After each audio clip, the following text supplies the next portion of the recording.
Hello friends, आपका स्वागत है हमारे चैनल लाइक स्टडी 09 पर, जिससे हो जाएगा आपको अपनी पढ़ाई से प्यार। चलिए शुरू करते हैं हम आज के टॉपिक से, जो होने वाला है sources of ancient Indian history. ठीक है, हमने जो है अपनी पिछली क्लास में पीरियडाइजेशन ऑफ इंडियन हिस्ट्री का टॉपिक कवर किया था, जिसको अगर आप डिटेल में जानना चाहते हैं तो आप उसकी वीडियो जो है प्लेलिस्ट में जाके चेक कर सकते हैं। बाकी अब हम बात करेंगे कि भाई हमने मोटे मोटे तौर पे ये जाना था, जो पीरियड्स हैं वो मोटे मोटे तौर पे 3 हिस्सों में बट जाते हैं, एक एंशिएंट, मेडिवल और मॉडर्न। ठीक है, उसमें भी हमने सब डिविजन्स किए थे। हमने हर एक रीज़न को जाना था कि ये पीरियडाइजेशन किस बेसिस पे, किन आधारों पर बेसिकली रख के, किन रीजंस की वजह से किया गया, और इससे पहले कौन से डिवीजन थे, किस तरीके से, एवरीथिंग हमने इस सब पे बात की। तो अब हमें ये तो पता लग गया शुरुआत हमें करनी है एंशिएंट इंडियन हिस्ट्री से। तो अब हम उसी के पर्टिकुलरली सोर्सेज की बात करेंगे कि भाई हमें जो है उस टाइम पीरियड के बारे में पता कैसे लगता है, हम किन किन चीज़ों को आधार बना सकते हैं इसकी हिस्ट्री को, एंशिएंट हिस्ट्री को समझने के लिए।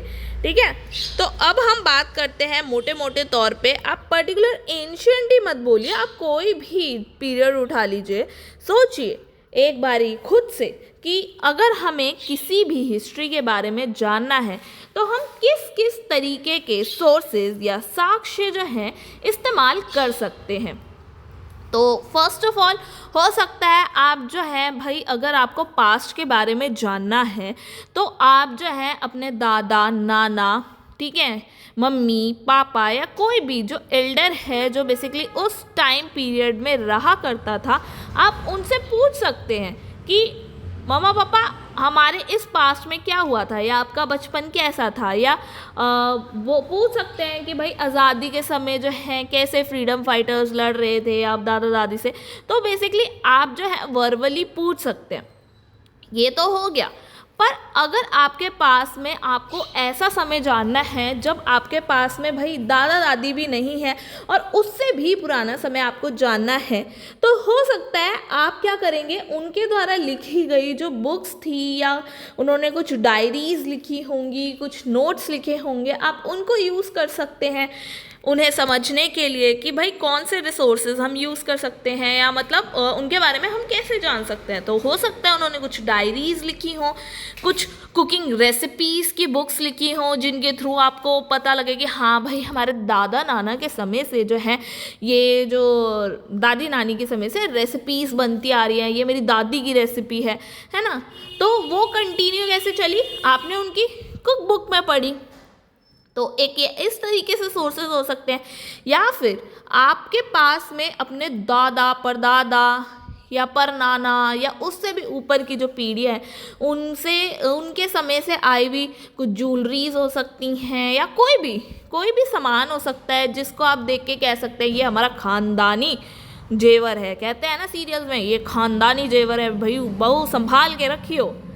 तो वैसे ही मतलब कोई, या तो आप पास्ट के बारे में उनसे यूज़ की हुई या उनके समय की कोई ना कोई वस्तु से उन्हें उस हिस्ट्री को कंस्ट्रक्ट कर सकते हो कि भाई उनको किस टाइप की चीज़ें पसंद थी, या किस टाइप का जो है रहन सहन हुआ करता था, क्या लाइफस्टाइल हुआ करती थी, पहले कितनी एनग्रेव किया जाता था उस लकड़ी को, किस तरीके के डिज़ाइन एंड पैटर्न्स का जो है ट्रेंड था।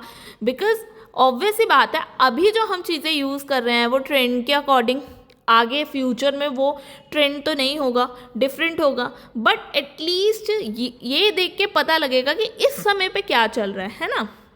तो हो सकता है, और भी हो सकता है कि भाई कोई और आपको बताए, है ना। तो ये सारे कुछ तरीके हैं। तो यही तरीके हमें यहाँ पर भी मोटे मोटे तौर पे मिलते हैं, जिनको हम नाम देते हैं कुछ लिटरेरी सोर्सेज। जैसे एग्जाम्पल के तौर पे मैंने कुकिंग बुक बताया ना, वैसे ही आपको कुछ रिटन एविडेंसेस मिल गए। और मैंने बताया कि आप कोई दादा नाना परदादा इन सब से पूछने लगे और वो सब आपको बताने लगे, या उनसे रिलेटेड आपको कोई बुक्स मिल जाए, तो ये हो गया अकाउंट ऑफ फॉरेन ट्रैवलर्स। जो भी बाहर से आया उसने आके बताया कि भाई यहाँ पे ऐसे ऐसे सिस्टम था, ये लोग ऐसे करते थे वैसे करते थे, तो अपना एक ओपिनियन दिया। वो हो गया फॉरेन ट्रैवलर्स के अकाउंट जो हमें मिलते हैं। ठीक है, और कुछ हो गए आर्कियोलॉजिकल सोर्सेस। जस्ट लाइक कि भाई हमें जो है अपने जो पीढ़ियों से गहने मिल जाते हैं, कुछ बर्तन मिल जाते हैं, कुछ सामान मिल जाता है जो हम कहते हैं ये हमारा ख़ानदानी जो है सामान है, वस्तु है, उसी तरह ये एक टाइप के आर्कियोलॉजिकल सोर्सेज हो गए अपने पास्ट के बारे में जानने के लिए। ठीक है, तो ये तो सारे हो गए तरीके जिनके थ्रू हम जो है एंशिएंट इंडियन हिस्ट्री को भी रिकंस्ट्रक्ट कर सकते हैं। ठीक है, तो अब उसमें हम बात करें लिटरेरी सोर्सेस की, तो भाई एंशिएंट सोर्सेस हमें अगर जानने हैं तो ये जो हमने एग्जाम्पल्स लिए कि भाई हमें डायरीज मिल जाएंगी, कुकिंग रेसिपीज़ मिल जाएंगी, so definitely ancient Indian history के लिए हमें कुकिंग रेसिपीज़ ही तो सिर्फ जाननी नहीं है, हमें तो बहुत कुछ जानना है हिस्ट्री के बारे में। तो हमें किस टाइप के जो हैं लिटरेरी सोर्सेस मिल सकते हैं, तो वो हमें जो है कुछ रिलीजियस लिटरेचर मिल सकते हैं, धार्मिक ग्रंथ मिल सकते हैं, कुछ हमें सेक्युलर लिटरेचर मिल सकता है जो बेसिकली धर्म से अलग बातें करता हो, और तीसरा जो है हम एंशिएंट में जाएंगे तो हमें संगम लिटरेचर मिलता है। ठीक है, अब इन पे भी हम डिटेल में बात करेंगे आगे चल के, और इन्हें भी जो है हम सब डिवाइड कर सकते हैं।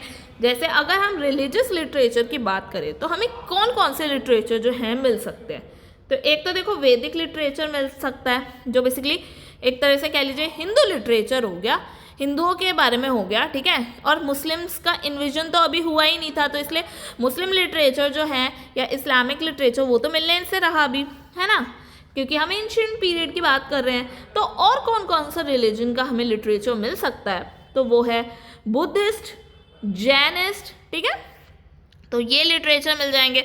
तो इसमें भी हम काफ़ी सारी चीज़ें जो हैं देखते हैं, जैसे वेद मिल जाएंगे, ब्राह्मण्स मिल जाएंगे, अरण्यास, वेदांग, उपनिषद, सूत्र, स्मृति, पुराण, महाकाव्य, तो ये सब हमें वैदिक लिटरेचर में मिल जाता है। ऐसे ही बुद्धिस्ट में त्रिपिटक, जातक, पाली, संस्कृत लिटरेचर्स ये सब मिल जाएगा। ऐसे ही जैन लिटरेचर देखेंगे तो अंगास, उपंगास, प्रक्रिमा, ये चेत सूत्र, इस तरीके से काफ़ी सारे जो हैं हमें एग्जाम्पल्स मिल जाते हैं।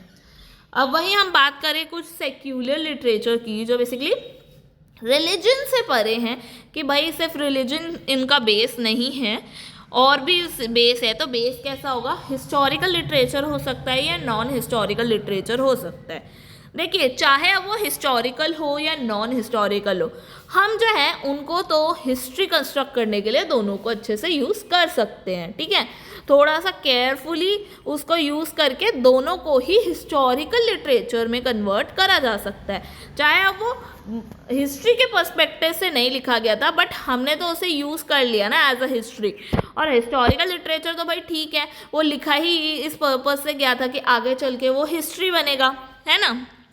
तो एक तरीके से नॉन जो है वो रिलीजियस लिटरेचर या सेक्युलर लिटरेचर आप समझ गए कॉन्सेप्ट, और एक संगम लिटरेचर, इस पे भी हम डिटेल में बात करेंगे। अब हम बात करते हैं कुछ अकाउंट्स ऐसे जो फॉरेन ट्रैवलर्स द्वारा लिखे गए थे, कि जब वो आए यहाँ पे घूमने आए, उन्होंने जो भी देखा उस पर उन्होंने जो अपनी टिप्पणियाँ लिखी उनके बारे में। तो कुछ ग्रीक ऑथर्स मिलेंगे, कुछ चाइनीज़ ट्रैवलर्स मिलेंगे, और कुछ अरेबिक राइटर्स जो हैं हमें मिलेंगे। ठीक है, आगे हम बात करें आर्कियोलॉजिकल सोर्सेस की, तो भाई ये तो कुछ भी हो सकता है, चाहे वो पेंटिंग्स हों, आइडल्स हों, कोई आर्टिकल हो जो बेसिकली खोद कर हमें मिले, जैसे हड़प्पा के टाइम पे हड़प्पा जो सभ्यता है उससे रिलेटेड हमें मिलते हैं। कुछ उनके कॉइन्स हो सकते हैं जो बेसिकली उनकी करेंसी चल रही होती थी। हमें कुछ मॉन्यूमेंट्स मिल सकते हैं कि भाई उनके घर किस तरीके के हुआ करते थे, मंदिर कैसे हुआ करते थे, सड़कें कैसी होती थी। ठीक है, और जो हमें मेनली मिलते हैं इंस्क्रिप्शंस, हमें इंस्क्रिप्शंस में मिल सकते हैं, मतलब एक ऐसी खुदड़ी सी जो सरफेस है उस पर खुदवा के बेसिकली जो पत्थरों पे हार्ड सरफेस पे खुदवा के जो पूरा लिखवाया जाता था, बेसिकली ज़्यादातर रॉयल होते थे। ऐसा नहीं है 100% कि भाई रॉयल ही होते थे, बट ज़्यादातर जैसे कुछ उद्घोषणा करवानी है राजा को तो उसने इंस्क्रिप्शन के थ्रू जो है अपनी बात फैलाई। ठीक है, तो वो जो हो गए हमें इंडिजिनस भी मिलेंगे, देशी भी मिलेंगे और विदेशी भी मिलेंगे, क्योंकि भाई ट्रेड होता था तो बातचीत करने का तरीका। ठीक है, तो हमें हर तरीके के जो है इंस्क्रिप्शन मिलेंगे। तो ये सब जो है हमारे लिए आर्कियोलॉजिकल सोर्सेस हैं। अब हम जो है इसे थोड़ा और डीप में जानने की कोशिश करते हैं। तो अब हम बात करते हैं लिटरेरी सोर्सेज की। तो हमने अभी ऊपर देखा था जो लिटरेरी सोर्सेज हैं हमने उसको जो है 3 हिस्सों में बांटा समझने के लिए, रिलीजियस, सेक्युलर, संगम। तो इस रिलीजियस में भी हमने जो है 3 टाइप देखे, वैदिक, बुद्धिस्ट, जैनिस्ट। तो अब हम इस पे ही बात करने वाले हैं, ठीक है। तो यहाँ पे यही डिवीजन फिर से बताया गया है कि रिलीजियस लिटरेचर हो गया लिटरेरी सोर्सेस में, जिसमें पहला वैदिक, बुद्धिस्ट और जैनिस्ट हो गया। जिसमें वैदिक की अब हम बात करें पर्टिकुलरली तो इसे वैदिक साहित्य के साथ जो है अपोष्कीय और नित्य साहित्य भी बोला जाता है। अब इसको भी हम सब जो है बेसिकली सब डिवाइड करें तो 2 हिस्सों में बांट सकते हैं अच्छे से समझने के लिए वैदिक साहित्य को। एक हो गया ऋग्वैदिक साहित्य और दूसरा हो गया उत्तर वैदिक साहित्य। अब पॉइंट ये है कि इसको हमने जो डिवाइड किया उसका भी कोई ना कोई बेस तो होगा ही, क्योंकि इतना तो हम समझ गए हैं जो डिवीजन होता है, क्लासिफिकेशन होता है, उसके पीछे एक कारण होता है। जब हमने पीरियडाइजेशन भी किया तो हमने हमेशा कारण जाना ना कि भाई अगर ये भी पीरियडाइजेशन किया है तो यहीं से क्यों किया है, आगे पीछे से क्यों नहीं किया। तो कुछ ना कुछ बेस बनाते हैं। तो इधर भी कुछ बेस बना होगा कि भाई एक ऋग्वैदिक लिटरेचर अलग किया है और एक पोस्ट वैदिक। तो भाई ऋग्वैदिक जो होता है ना वो श्रुति बेसिकली दिव्य उत्पत्ति से जो है वो ओरिजिनेट हुआ है, जिसे बेसिकली सुना जाता है कि भाई कोई बोल रहा है, बता रहा है, कोई नॉलेज दे रहा है और उसको सामने बैठकर सुना जा रहा है। तो ठीक है, वो प्रेजेंट है उसी समय। तो वो हुआ जो है ऋग्वैदिक लिटरेचर।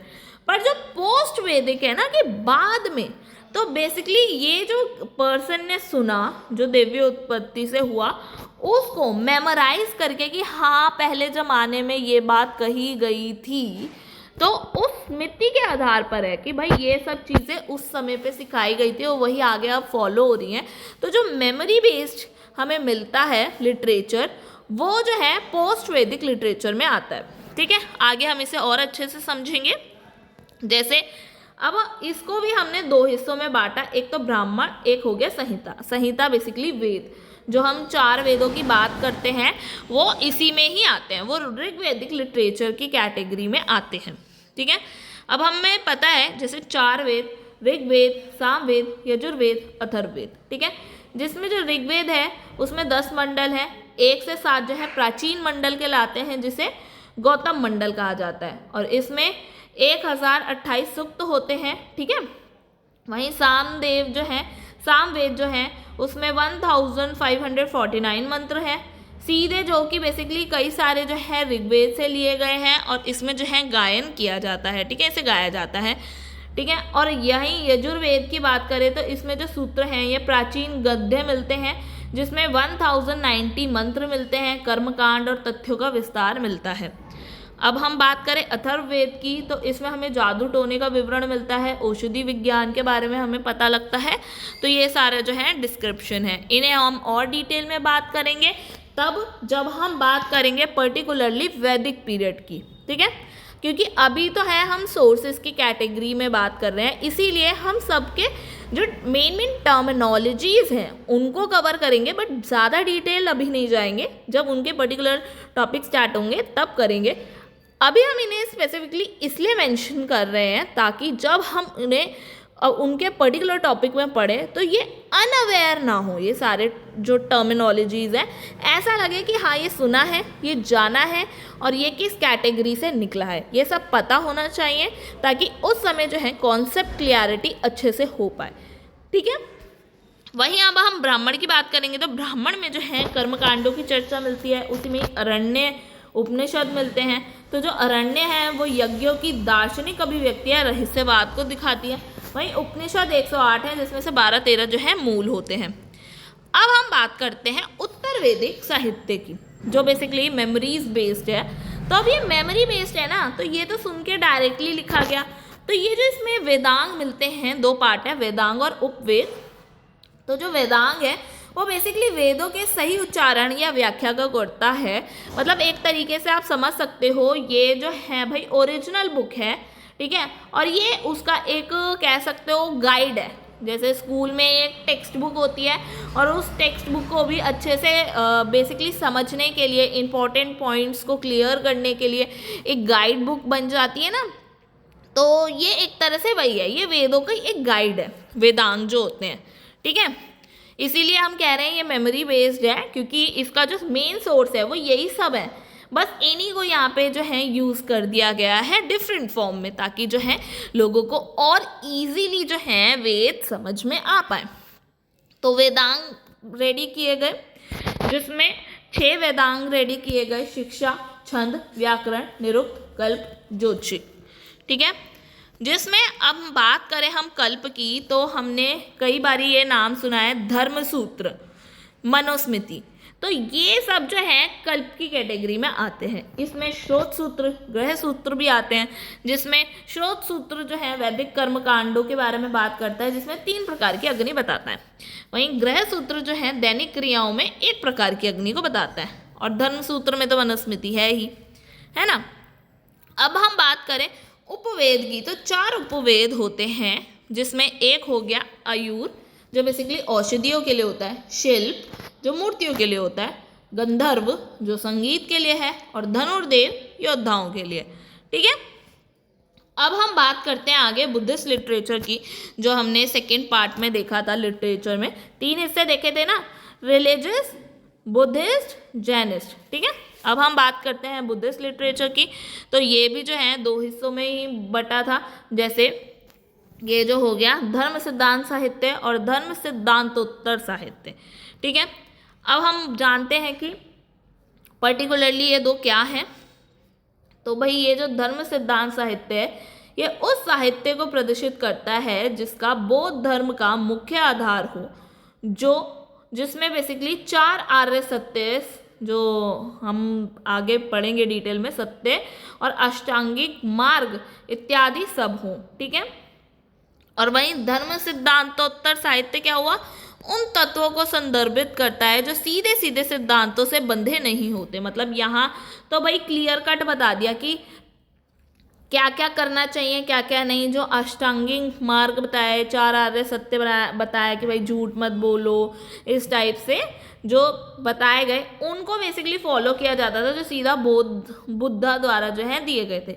बट यहाँ डायरेक्टली वो सारी बातें नहीं होती हैं, ठीक है, डायरेक्टली ये सब नहीं होता है। बस हाँ, इसमें जो है बहस की जाती है, बातें की जाती हैं, उसे और रिफाइन किया जाता है, और उसमें जो है सांस्कृतिक प्रथाएं और अनुष्ठान भी मिक्स हो जाते हैं। तो बेसिकली ये एक तरह से आप समझ लो जैसे ओरिजिनल हो गया, और ये उसी ओरिजिनल पर डिस्कशन करते करते समय के साथ बदलाव लाया जाता है, ठीक है। तो समय के साथ जो है उसमें सांस्कृतिक प्रथाएं, अनुष्ठान सब शामिल हो जाते हैं। बट यहाँ ऐसा कुछ नहीं है, यहाँ सिर्फ जो ओरिजिनल सिद्धांत हैं उन्हीं को यूज़ किया जा रहा है, ठीक है।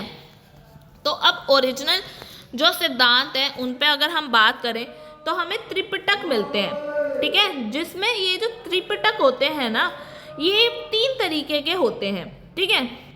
एक होता है सुत्त पिटक, एक होता है विनय पिटक, एक होता है अभिधम पिटक। अब जो सुत्त पिटक होता है उसमें उपदेश और संवाद मिलते हैं, जो बुद्धा द्वारा दिए गए हैं वो हमें यहाँ पर मिलते हैं। तो आप ये सारे देख रहे हैं ना, ये सारे। ऐसे ही जो विनय पिटक है उसमें जो भिक्षु भिक्षुणी हैं उनके नियम बताए गए हैं कि उन्हें कैसे रहना चाहिए, कैसे खाना चाहिए, ठीक है। उससे रिलेटेड बातें जितनी भी जो इसको अपना रहे हैं, अपने जीवन में ला रहे हैं, उनके लिए क्या रूल्स रेगुलेशन हो वो विनय पिटक में होगा। और अभिधम पिटक में क्या होगा, ये जो सुत्त पिटक है, ठीक है, जो उपदेश है बुद्धा के, उसको वर्णित सिद्धांत की सूचियों का सार मिलता है, ठीक है। उसे थोड़ा सा समराइज कर दिया जाता है एक तरीके से, ठीक है। तो एक समरी जो है हमें अभिधम पिटक में मिलती है, विनय पिटक में हमें नियम कानून पता लगते हैं, और सुत्त पिटक में डायरेक्ट जो है उपदेश संवाद मिलते हैं, ठीक है। तो इन पिटकों को भी जो है कई हिस्सों में बांटा जाता है, जिसे हम क्या कहते हैं, निकाय, ठीक है। तो ऐसा नहीं है हम सिर्फ और सिर्फ सुत्त पिटक को ही डिवाइड करते हैं, विनय पिटक, अभिधम पिटक, सबको जो और सब डिवाइड हम करते हैं उन्हें हम निकाय कहते हैं। तो अगर हम सुत्त पिटक के निकायों की बात करें जो बेसिकली उपदेश डायरेक्टली बुद्धा द्वारा दिए गए थे, तो उनको डिवाइड करें तो हमें दीर्घ, मध्यम, संयुक्त, अंगुत्तर, खुच्चक, ये सब जो है मिलते हैं। अब इसमें भी अगर हम बात करें कि भाई इनका भी जो सब डिविज़न है, उसमें जो ये दीर्घ है, इसमें बुद्ध के लंबे लंबे उपदेश थे ना, उनका कलेक्शन मिलेगा, जिसमें हम डिवाइड करें ब्रह्मजाल जो है सर्वोच्च जाल मिलेगा, ठीक है। इसमें जो है सामान्य फल जो है सन्यासी जीवन के फल होंगे, और महापरिनिष्ठान जो हैं बुद्ध के अंतिम दिनों के महान उपदेश हमें यहाँ पे मिलेंगे, क्योंकि भाई उपदेशों की भी कैटेगरी बना के उन्हें सब डिवाइड तो करना है ना। तो अब ऐसे ही मध्यम जो है उसके बीच में बेसिकली ये बीच की कैटेगरी होती है कि ना तो इसमें ज़्यादा बड़े होते हैं ना ज़्यादा छोटे होते हैं। जैसे यहाँ तो लंबे उपदेश होते हैं, या ना छोटे होंगे ना बड़े होंगे, मीडियम साइज़ के जो हैं उपदेश होंगे। संयुक्त में क्या होता है, बुद्ध के छोटे छोटे प्रवचनों का एक कलेक्शन कर लिया जाता है, साथ में उन्हें कंबाइन कर देते हैं, मतलब होते छोटे छोटे हैं बट उनको कलेक्ट कर दिया जाता है एक जगह। तो यहाँ पे 4 आर्य सत्य और अष्टांगिक मार्ग मिलते हैं। तो एग्ज़ाम में कभी भी आपसे क्वेश्चन पूछा जाए कि भाई जो बुद्ध के 4 आर्य सत्य हैं और अष्टांगिक मार्ग हैं वो किस निकाय में मिलते हैं, तो वो जो है सुत्त पिटक के संयुक्त निकाय में हमें मिलते हैं, ठीक है। ऐसे ही जो अंगुत्तर हैं उसमें क्या होता है, बुद्ध के प्रवचनों को जो है संख्यात्मक रूप से क्रमबद्ध किया गया है, नंबरिंग करके कि 1 2 3 4 ऐसे करके। और वहीं जो है खुच्चक की बात करें तो उसमें हमें मिलता है धम्मपद, जिसमें नैतिक उपदेशों का जो है पदात्मक संकलन मिलेगा। वहीं थेर गाथा जो बौद्ध भिक्षुओं के गीत होते हैं, और थेरी गाथा जो बौद्ध भिक्षुओं के गीत होते हैं। तो आप यहाँ देख लीजिए, जहाँ री की मात्रा होगी वहाँ भिक्षुणियाँ होंगी, जहाँ सिर्फ थेर होगा कोई मात्रा नहीं आएगी वहाँ भिक्षु के गीत होंगे। तो ये जो है एग्ज़ाम में बहुत ज़्यादा ही पूछा जाता है, ये थेर गाथा और थेरी गाथा, ठीक है। तो ये किन के गीत होते हैं, तो भिक्षु भिक्षुणियों में, ये आपको कन्फ्यूजन ना हो। और ये किस निकाय में आते हैं, ये सुत्त पिटक के खुच्चक निकाय में आते हैं, ठीक है। आपको अब ये पता लग गया होगा काफ़ी डिटेल में। अब हम बात करेंगे वहीं धर्म सिद्धांतर साहित्य की। तो हमने इस पर बात की थी, ये तो ओरिजिनल हो गया, और ये ओरिजिनल पे डिस्कशन करके जो है बेसिकली करंट समय की नीड के अकॉर्डिंग थोड़े से ट्रांसफॉर्म होते हैं। तो इसमें बेसिकली फिर ऐसी ही बुक्स होंगी जो बेसिकली लोगों के बीच में डिस्कशन कर रही होंगी कि ये कितना जस्टिफाइड है, ये कितना सही है, हमें कैसे अप्लाई करना चाहिए अपनी लाइफ में वगैरह। तो इसमें हमें मिलता है जो है मिलिंद, जो इंडो ग्रीक जो मिलेंडर थे, और बौद्ध भिक्षुणी नागसेन, ठीक है, उनके बीच में एक बेसिकली इन सब पॉइंट्स को लेकर जो है एक डिस्कशन होता है।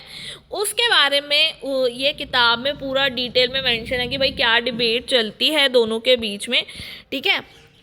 ये अब इसी तरह जो है ये नैतिगंध हो गया या नैति प्रकरण, ये बुद्ध के उपदेशों से जुड़ी पुस्तक है, ठीक है। तो यही नहीं, ऐसे हमें बहुत सारे एग्जाम्पल्स मिल जाएंगे, बट यहाँ तो कुछ चुनिंदा एग्जाम्पल्स ही मेंशन किए गए हैं, ठीक है, ताकि बस आपको एक रेफरेंस समझ में आ जाए कि भाई किस तरीके से डिवीज़न हो रहा है।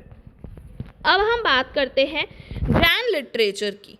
तो जो जैन लिटरेचर है उसमें प्रारंभिक जैन ग्रंथ जो हैं वो हमें अर्धमागधी और प्राकृत में उपलब्ध मिलेंगे, ठीक है, जिसमें जो है हम बात करें 3rd सेंचुरी में जैन धर्म जो है 2 शाखाओं में बढ़ता है, एक होता है श्वेतांबर, एक होता है दिगंबर, ठीक है।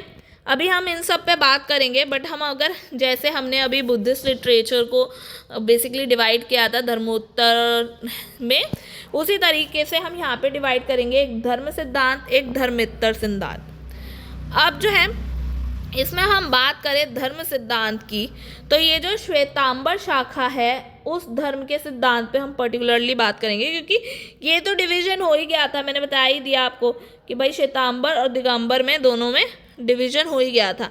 तो अब उसमें हम पर्टिकुलरली बात करेंगे, क्योंकि दोनों के जो धार्मिक सिद्धांत थे वो पृथक थे नहीं, तो अब हम बात कर लेते हैं श्वेतांबर शाखा के धर्म सिद्धांत की।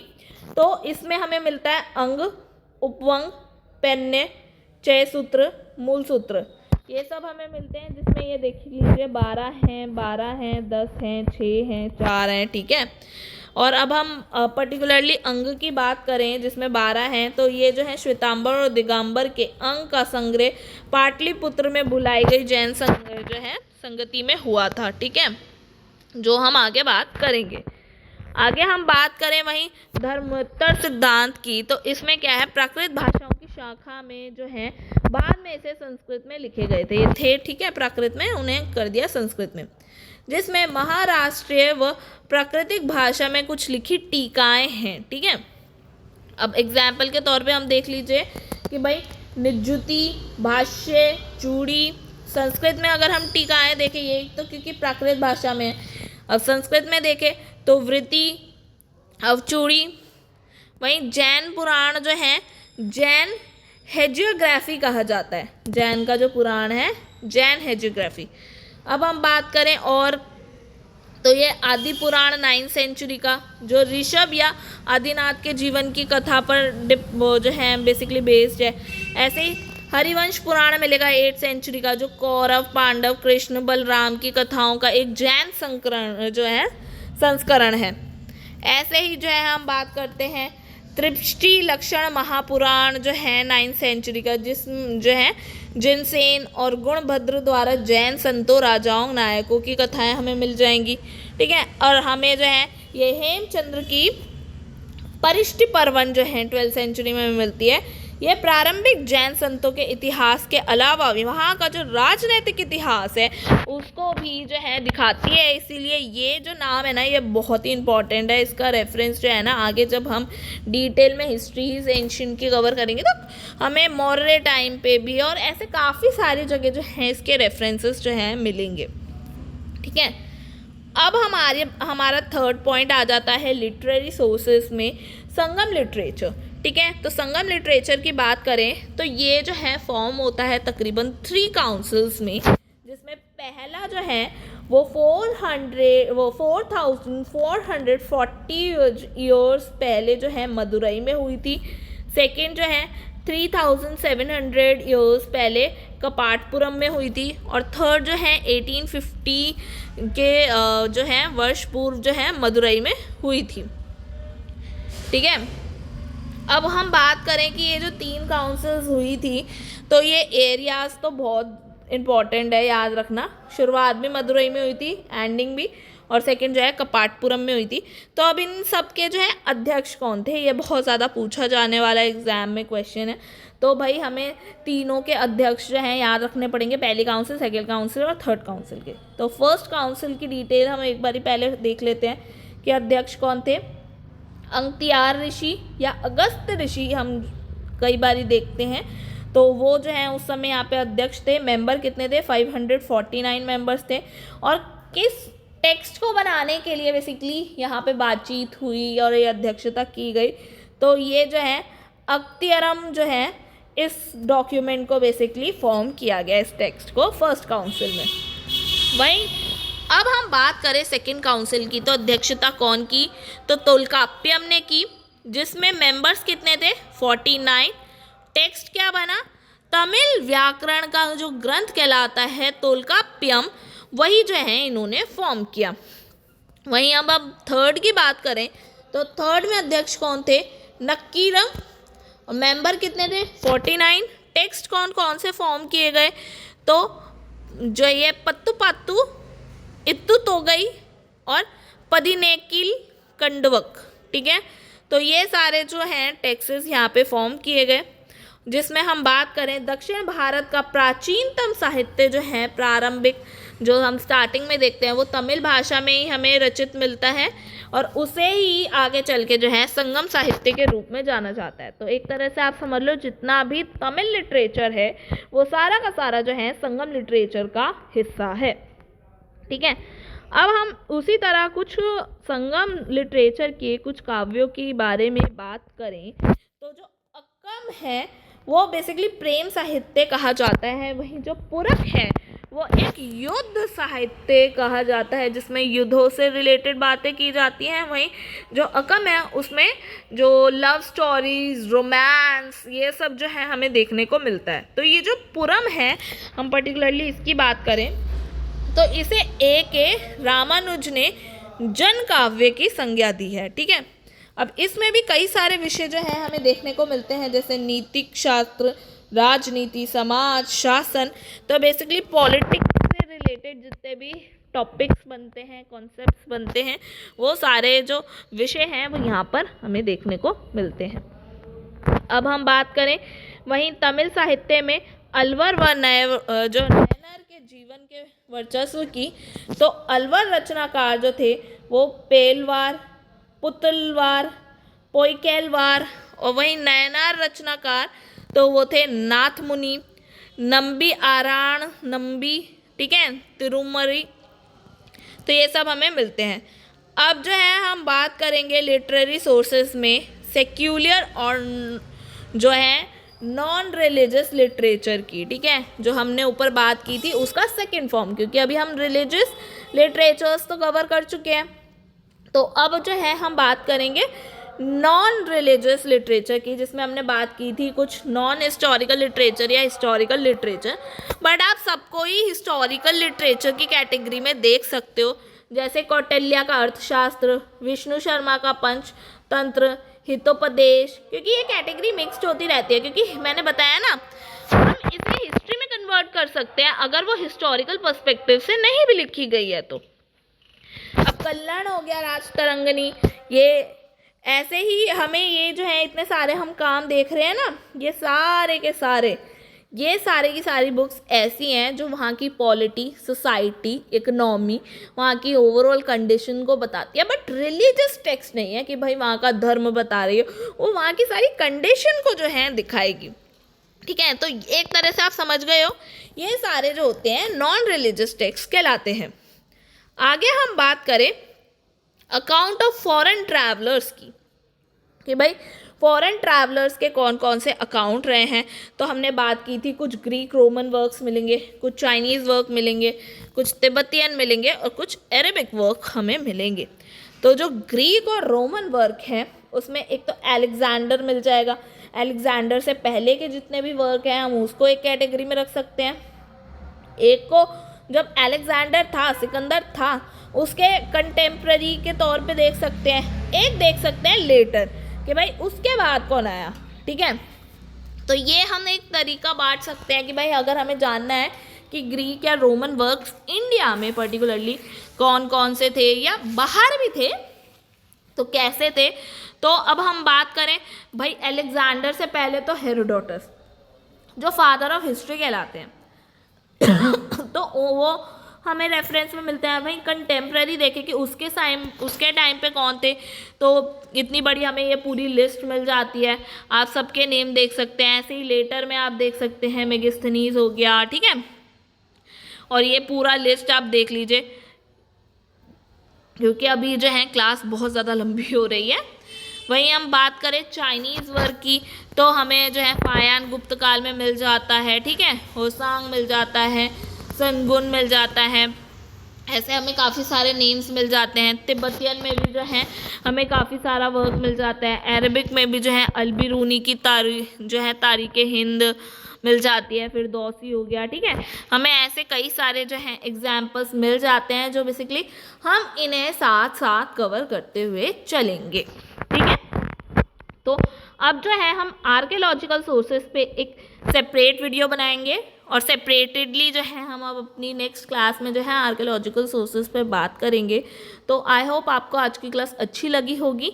अगर आपको आज की क्लास अच्छी लगे तो प्लीज़ लाइक शेयर सब्सक्राइब करना ना भूलें, बेल आइकन को दबाना ना भूलें, कमेंट्स में अपने फीडबैक ज़रूर दें। मिलते हैं नेक्स्ट वीडियो में कुछ नए फैक्ट्स के साथ। आपको आज की क्लास अच्छी लगी हो। मिलते हैं नेक्स्ट वीडियो में।